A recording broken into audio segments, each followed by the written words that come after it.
Hello folks, I'm back with a product review that I did 2 test videos on, and I will leave a link after this video so you can see what I'm talking about. This is the ATN Shot Trak HD video camera that can be mounted on firearms. This isn't a new product. It was first introduced at SHOT Show 2014. I'm going to give you the specs on this product right now. It has HD video, 1920 by 1080p, I guess that is, with 30 FPS. Has a built-in microphone, 5 megapixel CMOS.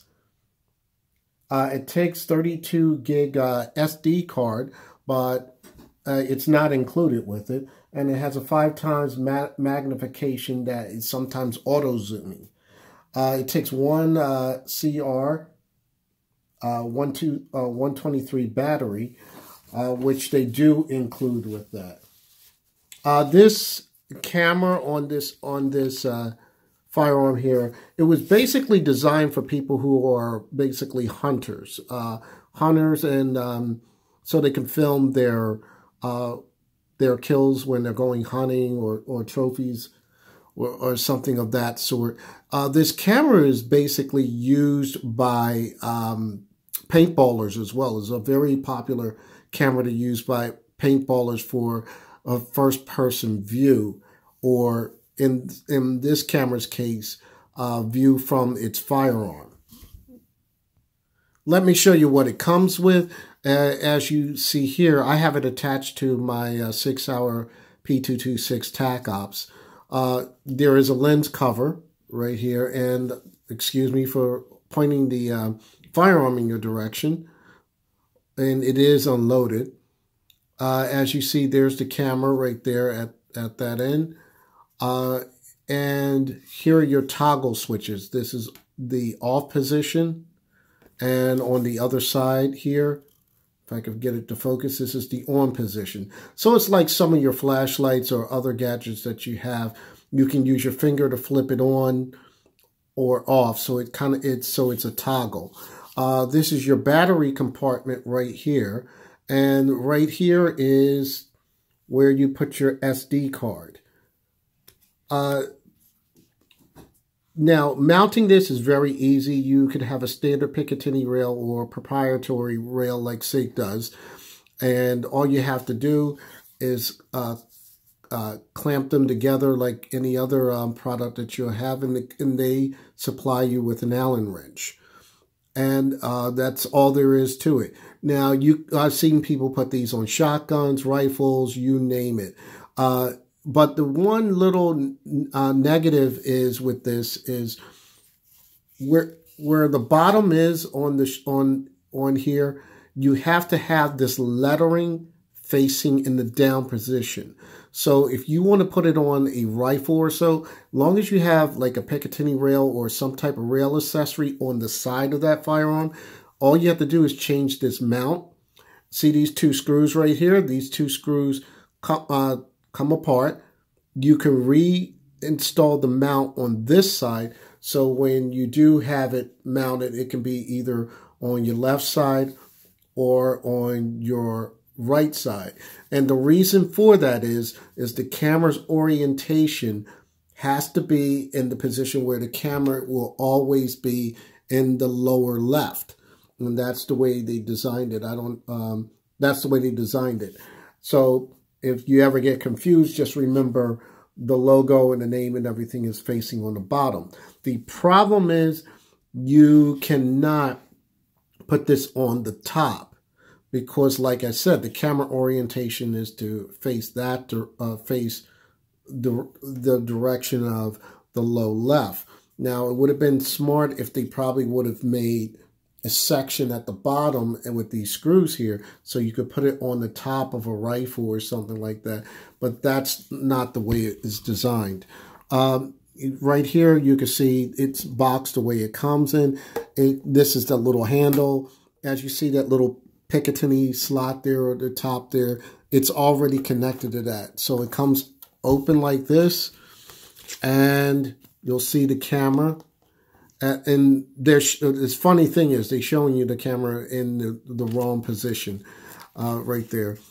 And this is what I was talking about as far as the orientations on how to mount the Shot Trak. So you can put it in that position there. And they show you positions that it cannot be mounted at the bottom here. And again, more about the screw orientation. The operation of how you are to film with this, with the camera. It will, if your battery's running low, the light, there's a little light right here at the bottom. I'm not sure if you can see it, but this lights up red. And if your battery is low, what will happen is it'll start blinking. I'm going to turn this on even though there's a cover on it right now, so you can get an idea of what I'm talking about. And that's what you see. That's how you know you're recording. Right now it's recording just a blank cap at this point. And then you just shut it off, and it'll shut off on its own, and slowly.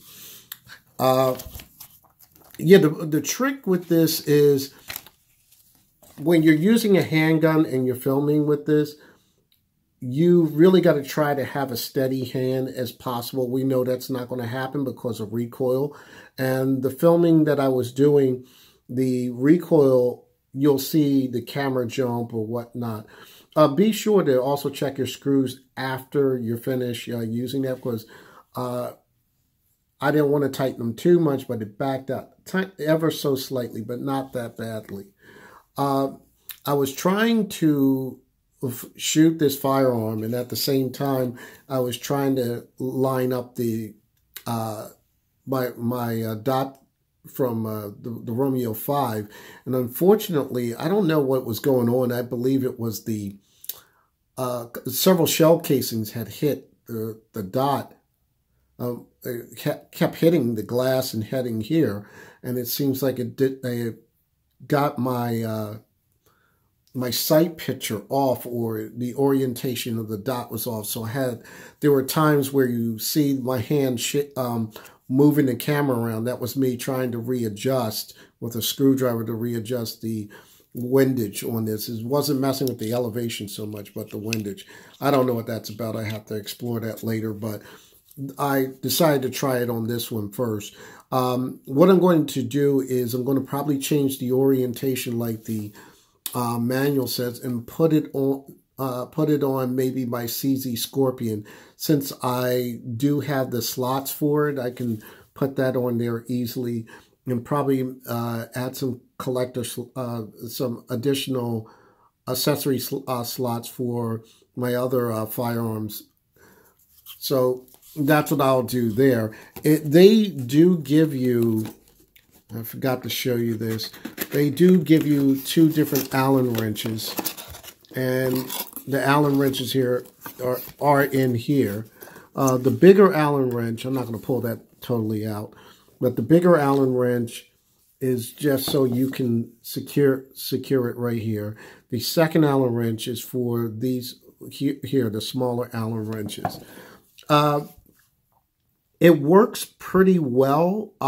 This was my first time using it. I think it would be best suited on maybe a rifle, because that way you'll have a steadier aim. Or a little more stability is what I'm trying to say. I think you'll have a little more stability, because I watched some videos of a guy, he had this on his, and he was doing skeet shooting and trap shooting, and the picture was crystal clear. It was a sunny day, and all you saw was the camera moving, and you see the clays exploding as they were shot. This was a good option for me because the range I go to, well, a couple of ranges I go to, I can't blame my main range, but a couple of ranges do not allow for cameras in there. So this would be a sneaky way of filming while I'm at that range, so don't tell anybody. So this would be a sneaky way of doing it, just filming. They would probably think this is a laser, or they might think of this as a flashlight. And speaking of which, this particular model is just a plain Jane model. There is another model that does come where you can there is a laser affixed to it. So it kind of reminds me of what Viridian, a company called Viridian, has done, and they have a laser on there. So they have this company has a laser as well. I'm not familiar with the Viridian product too much. I did see one that I liked, but it was a little pricey, so I just happened to find this on Amazon and just went for it. Because, like I said, it's tough for me to film in at certain ranges. I usually go by myself, so there's no help for me to even film anything shooting, so I could throw that on YouTube or anything like that. So this is my option of filming, you know, anything that I have to do with firearms. Like I said, it's sturdy enough and rugged enough for shotguns, rifles, and of course you've seen the pistols. A lot of bow hunters use these too. I would, if you go to their website or look up any other YouTube videos, you'll see that there are a lot of bow hunters, and especially, like I mentioned earlier, the paintballers. And here on the back, you'll see the information I stated and the ways to mount this camera on your particular firearms. So other than that, it's working pretty well, and it's a work in progress for me to get used to it and to basically be able to have if I'm using a pistol, I'm going to have to be a little more steadier. And after firing, usually what I do is I may take a shooting set string, and then I'll pull the firearm back into the ready position near my chest. But I got to keep in mind that to keep that facing forward so the camera can pick up what I'm doing at that point, and then reacquire the target with this particular camera.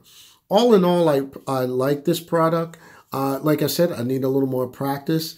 And if you're in a situation where especially you guys that are hunters, I know there's a lot of guys that are hunters. The hunters are going to love this product. And like hunters, bow hunters, you're going to love this product.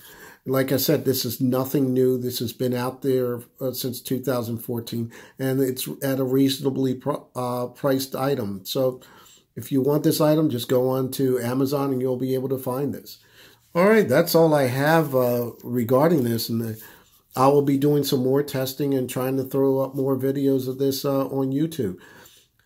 So happy shooting, #2A.